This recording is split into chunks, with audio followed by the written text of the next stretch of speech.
জগদীশ বসুনিয়ার দুজন স্ত্রী, একজন স্ত্রী হচ্ছে শুকতারা রায় বসুনিয়া, আরেকজন স্ত্রীর নাম সঙ্গীতা রায় বসুনিয়া। এফিডেভিটে বলেছেন যে তার স্ত্রীর নাম শুকতারা রায় বসুনিয়া। হিন্দু ম্যারেজ অ্যাক্টে কখনো দ্বিতীয় দুজন বউয়ের নাম কখনো দেওয়া যায় না। সেই অনুযায়ী যেটা হওয়ার সেটা আমি কখনোই আমি সেটা গোপন করার কোনো বিষয় নেই, যেহেতু আইনে সে প্রভিশন নেই, তাহলে আমি দেইনি। স্ত্রী বিতর্কে কোচবিহার লোকসভা কেন্দ্রে তৃণমূল কংগ্রেস প্রার্থী জগদীশ বর্মা বসুনিয়া তথ্য গোপনের অভিযোগে নির্বাচন কমিশনের কাছে তার প্রার্থীপদ বাতিলের দাবি করল বিজেপি।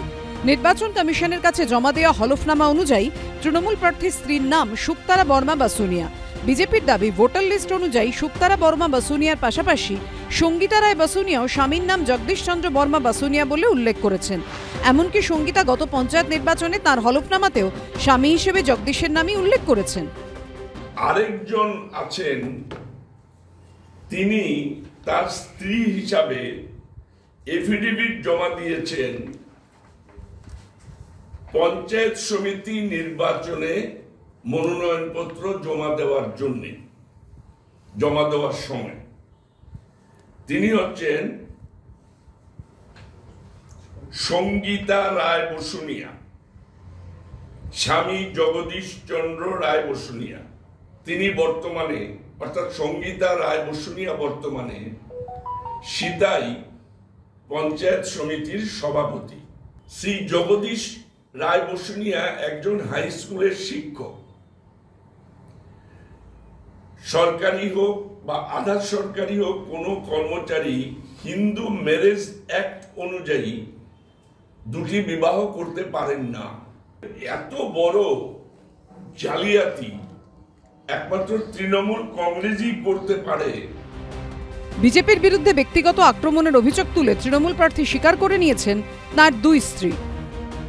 কুচবিহার জেলার লোক সবাই জানে যে শুকতারা বর্মা বসুনিয়া আমার প্রথম স্ত্রী, এবং তিনি আলাদা বাড়িতে থাকেন। দিনাটায় যে বাড়ি আমার আছে সেই বাড়িতে তিনি আলাদা থাকেন, এবং আমি যে সিতাই বাড়িতে থাকি সেখানে সঙ্গীতা রায় বসুনিয়া আমার সঙ্গে থাকেন। যেহেতু আমাদের মধ্যে ডিভোর্স হয়নি, তাই শুকতারা বর্মা বসুনিয়া আমার বৈধ স্ত্রী হিসাবে আইনত তাকেই দেখাইতে হচ্ছে। আমাদের যেটা এমএলএ ইলেকশনে 21-এ ছিল সেটাই দিয়ে দিয়েছে, এখানে কোনো মিথ্যার কোনো কথা নেই।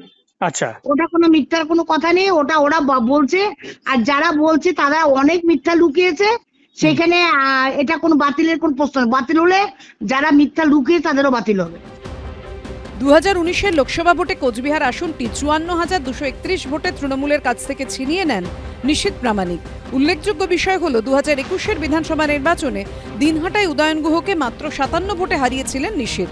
কিন্তু তার পদত্যাগের পর সেই কেন্দ্রে বিজেপি পরাজিত হয় 1,64,000-এর বেশি ভোটে।